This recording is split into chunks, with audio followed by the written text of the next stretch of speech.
All right, guys. It's Tuesday, November 4th. We're recording this about an hour and change after the NFL trade deadline officially ended, and we thought there might be some activity on the Jet front. You know, it was up in the air. We were a little iffy on what was going to happen, and lo and behold, a lot happened, and a lot of things that are going to affect the future of this organization going forward. So we said we got to hop on and talk about it. My man Derek, how you doing, bro?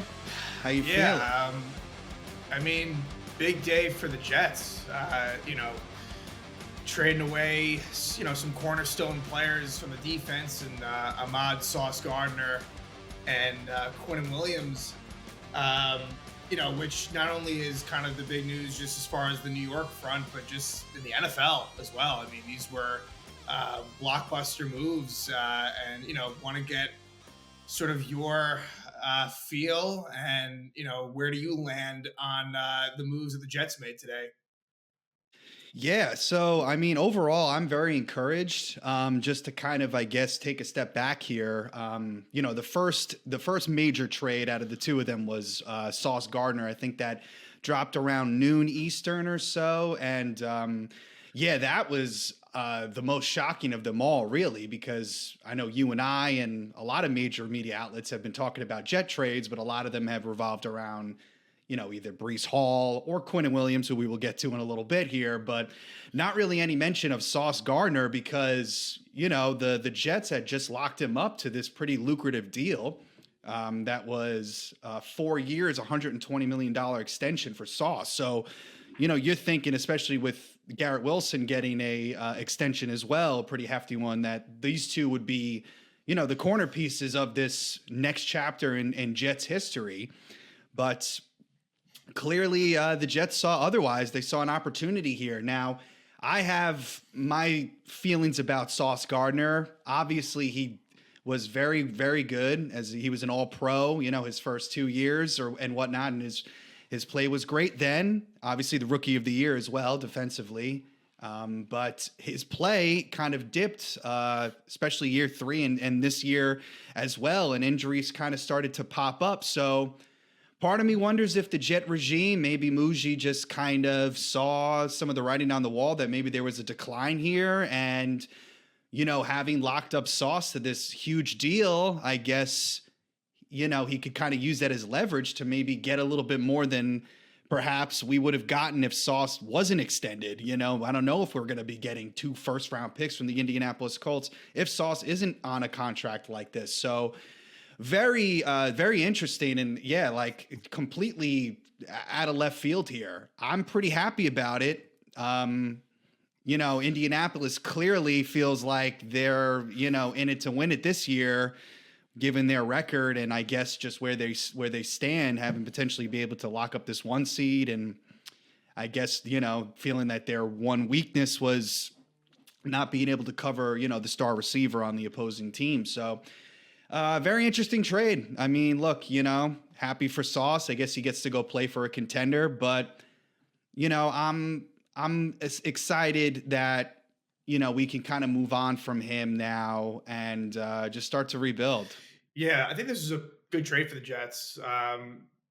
Just we'll take it kind of trade by trade and then look at it more, I guess, macro. But um, you know, get 2 first round picks, one in 2026, one in 2027. So I mean, that's fantastic. And you do get wide receiver AD Mitchell as well, who, in kind of a thin jet wide receiver corpse, he'll have a chance to kind of maybe be that number 2 or number 3 right now. There's an opportunity for him if he does show out. I mean, I believe he was a second round pick last year. Yeah, just kind of like this Michi, trade that happened earlier this Right. week. It's kind of accruing these wide receivers, kind of just lost potential. Yeah, But exactly. anyway, So you yeah, get that, as well yeah. thrown into the mix. But yeah, I mean, Sauce Gardner, I feel like, very polarizing figure where I feel like you probably have some of the Jet, and you know better than me, Casey, but as far as some of the Jet sentiment was that, he was, a top end corner and, was certainly in the first couple of years, definitely a big fan favorite. But then I think a big segment of the Jet fans, you included, kind of just got tired of sort of the off the field act first off, just, you know, sort of the Twitter celebrity Ex- of his whole, yeah, the whole spectacle of that exactly. was definitely Exactly. And then off-putting. just, Yeah. like, look, for as amazing, as he grades out and, he was paid as such and like the compensation said that as well. At the same time, he, we had mentioned it a few episodes ago that I think he has maybe 3 career interceptions or somewhere in that range. Um, Not the best tackler. Look, like, there's more to it than that, but I just think the play on the field, like, wasn't necessarily up to par. Yeah, and like these last 2 years, like I was alluding to, it's like these matchup against these premier receivers. It just seems like when the big play kind of appeared, he would tend to be the one getting beat and doing a lot of hand checking and a lot of defensive holding calls and PI calls on these critical plays here. So I don't know, something was just a little off this year with him, and even this past year. The last year with Rodgers. So I have a lot of, I got to give a lot of kudos to, Muji and Glenn in the sense that, this kind of move, I feel like is a move where you are establishing an identity. I feel like, this is clearly like there's a plan in place now. It's not just, willy dilly and we're just going to try and figure this out as we go, as it tends to feel like with certain jet moves and acquisitions. But trying to get a haul like this. And especially, I do love that the first round picks are obviously in corresponding years and, 26 and 27. So, yeah, I'm very excited. I think it's good. I mean, obviously this year is lost. So, who cares? And he wasn't even, in the game for the win that we had. So, why not? Just let's get something for it. Yeah, definitely. And like you said, it's, giving him the contract extension on the one hand, philosophically, it's a little bit like, okay, like, you believe in him and then all of a sudden it changed. But at the same time, whether they did or didn't, doing that probably enabled them to get a better return. So maybe if you want to think half glass full, that was part of the thought process. Either way, give him credit for maybe, if not initially doing the right thing, a few months later, making the call to say, hey, like, we just got to be done with this. And right. It takes a lot of balls, man. This is definitely, I mean, I think most Jet fans in kind of my world are happy about it, but there's definitely a lot of upset fans on, social media and stuff like that, but yeah, I feel like it's something that you got to do. You got to rip the Band-Aid off on a situation like this. definitely. So, And they didn't stop there. they did not. The Jets then trade Quinn Williams maybe in real time. Like it felt like an hour and a half later. Just as you finish kind of processing the sauce deal, Right. then the next tweet Right, drops. exactly. So the next big defensive piece, and probably Casey, Quinn Williams probably was the longest tenured Jet on the roster, or one of. Yeah, it's if it's not him, he's one of two people Right, or something right. like that. Yes, Exactly. So, Traded to the Cowboys, and in that return, it's a 2026 second round pick, a 2027 first round pick, which will be the better of the two between Dallas and Green Bay's. That was part of the Micah Parsons deal, and defensive tackle Maisie Smith, who was a 2023 late first round pick. yeah. And Quentin Williams was obviously had a lot of great years for us, 3-time Pro Bowler for us. It just wasn't really working out towards the end. It's pretty well documented at this point that he was very frustrated with the direction of this team. I mean, really, who could blame him? He wasn't too thrilled about the handling of the Aaron Rodgers situation. And so apparently he had been in talks with management about, a trade request and stuff like that. And it looks like they granted it to him. He gets to go to Dallas where, he gets to, I guess, go alongside Dallas Clark down there. And I guess they can, make an impact down there. So happy for him. This clearly this core was just not going to get it done. So you know what? Let these guys have get a chance elsewhere. Glad that we got the first round pick. And like you said, we got the Dallas's first round pick in that year's draft, not the Packers one, which is better.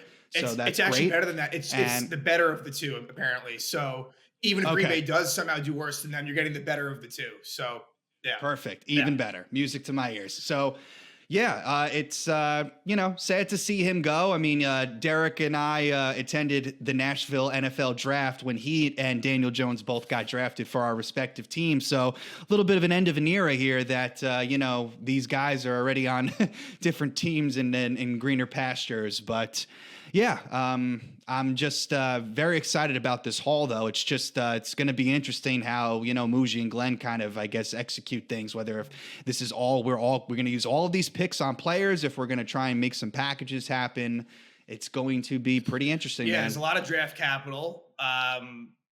As much as anyone in the league at this point for the next few years. Now, as on the flip side to the trades, there were players that stayed put. Some more obvious than others, like Garrett Wilson. That was a long shot that he'd be traded, but other players such as Brees Hall, that there was a chance that he'd be dealt. He stays at this point. Jermaine Johnson as well, Quincy Williams. So, just your thoughts on just everything as a whole, and the fact that some players did stay. Yeah, I mean, look, when Sauce got traded, I was kind of expecting him be the first domino to kind of fall here, and a lot of players be traded away, and then obviously Quentin Williams got dealt. So I was thinking, okay, maybe Brees Hall here, especially after all the talks lately, but no, and lo and behold, he's staying put. Now, maybe, Muji and Glenn are kind of adopting the logic that I was kind of talking about last episode, where they value having a strong, formidable running back in the backfield for a potential rookie quarterback here in the next year or two. So, we'll see. I guess he'll be franchise tagged. It seemed like he wasn't too thrilled about everything on Twitter, which he usually goes to, like Sauce Gardner, to voice his opinions on things. Him and Jermaine Johnson and a handful of other Jets were, sending some risque tweets in lieu of the trades happening around the team. But, yeah, I mean, I was at this point, once the players started going, I was are open to the fact that Brees Hall might be gone. The fact that he's here, look, I think it's great. I think especially with the Jets' woes lately on the offensive side, you know what? Let's hold on to someone like Brees Hall and Garrett Wilson and really have whoever comes in here have some semblance of a good offensive core here. Mason Taylor as well is on the rise.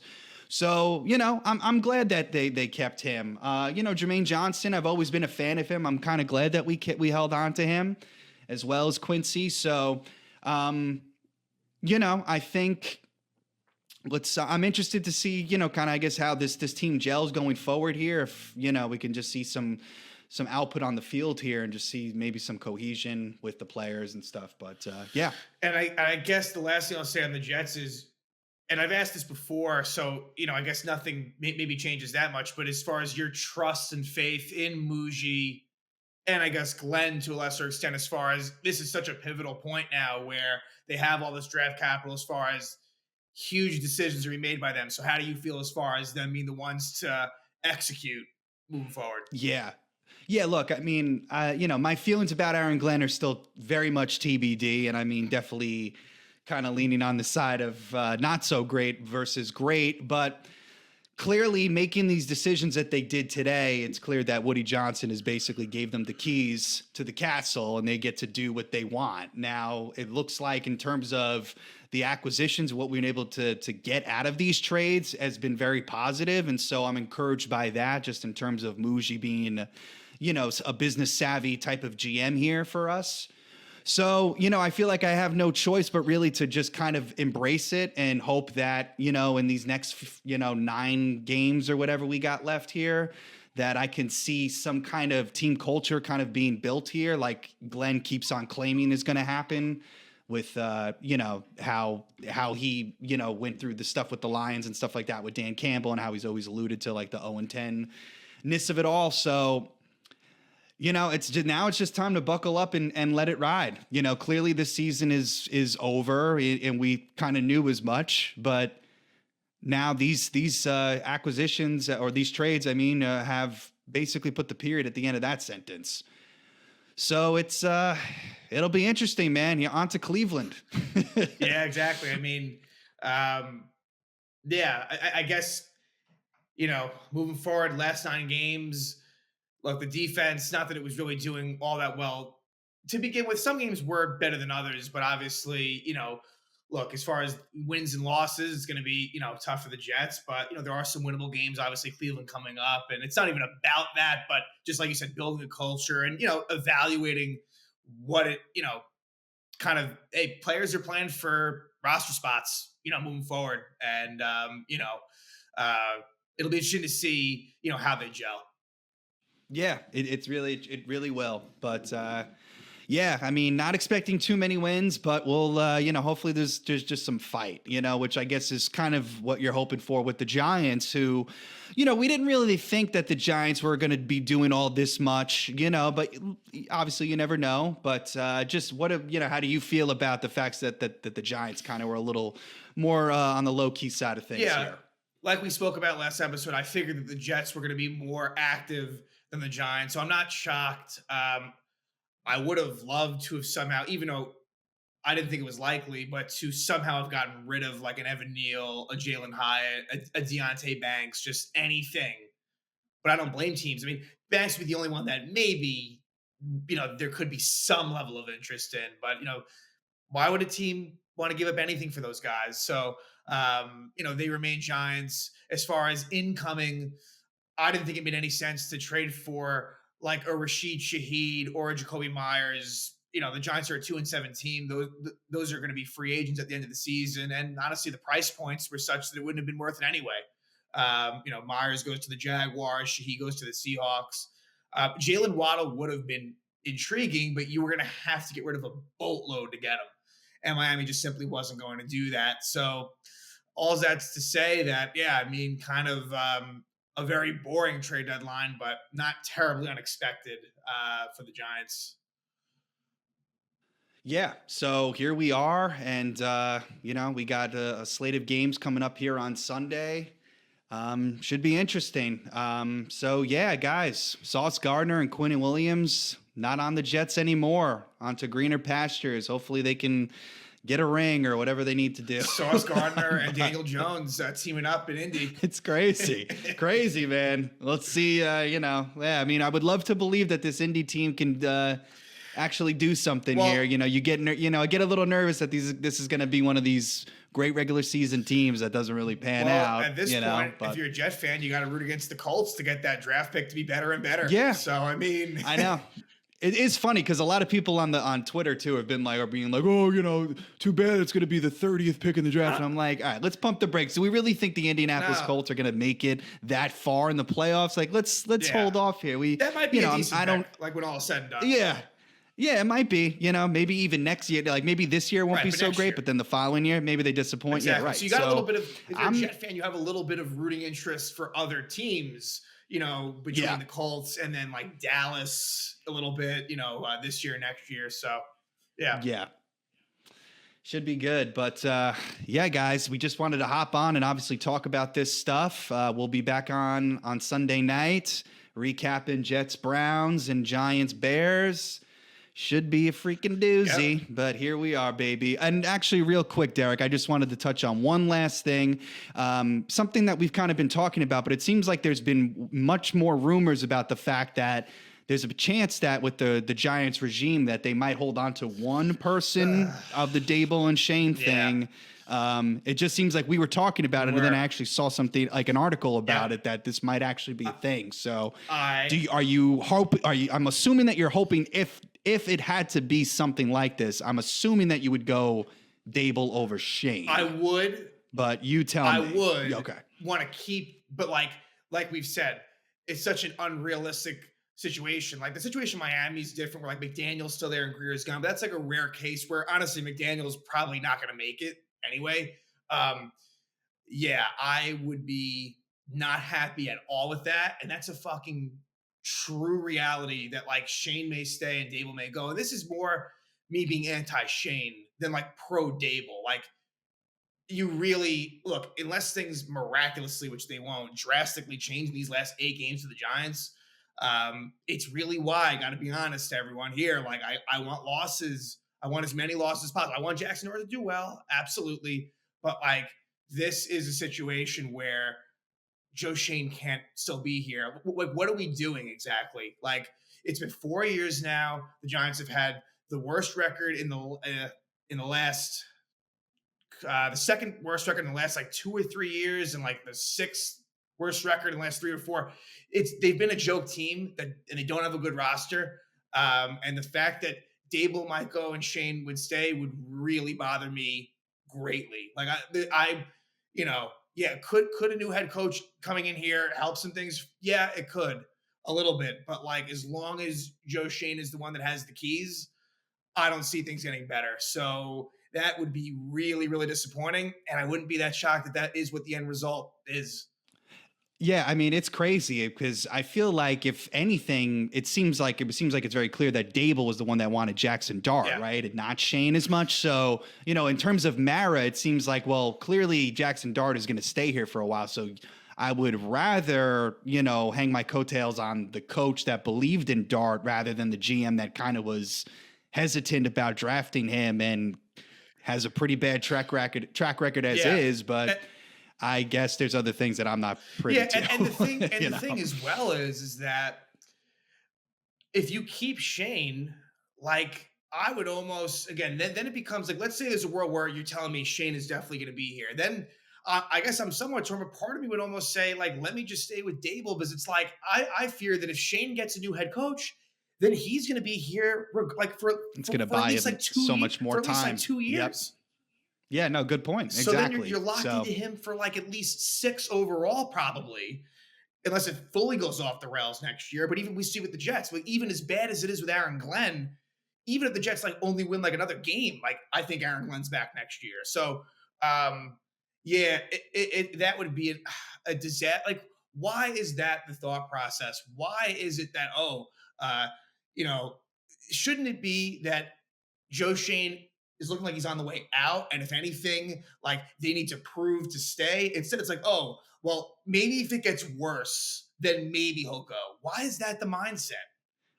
I have no idea. It's loyalty to a fault, clearly, by Mara. That's his but problem. I don't know. Something's got to change, like you said. Hopefully, I guess you get those losses so that it just doesn't really have to be a tough decision. And it's at a all. shitty place to be It's as a pretty fan, clear. right? Yeah, I'm in it this, is. and we're in this position quite often, but yet I feel very emboldened in the fact that like I am absolutely rooting to have the worst record possible, so that there is no doubt about it that you are going to be making changes. And that's unfortunate. I feel bad for Jackson Dart that like, look, that's frustrating, and he's trying to win and everyone's trying to win. I get that, but like this team will not be successful if this is going to be the regime moving forward. Like, I've seen enough. And this is coming from someone, I was very much in favor of Joe Shane and Brian Dable. I was a fan of those hires. I really liked it. I like, from Buffalo and everything that they were building there. And the first year was a great success. I mean, look, it was a little bit maybe smoke and mirrors, but like, and then it almost becomes a detriment. But like the last 3 years has just been a disaster. So Been too ugly. Yeah. So anyway, it's going to be an interesting 8 or 9 weeks here coming up. So guys, just stay tuned. Appreciate you listening, and we will talk to you on Sunday. Take care, everybody.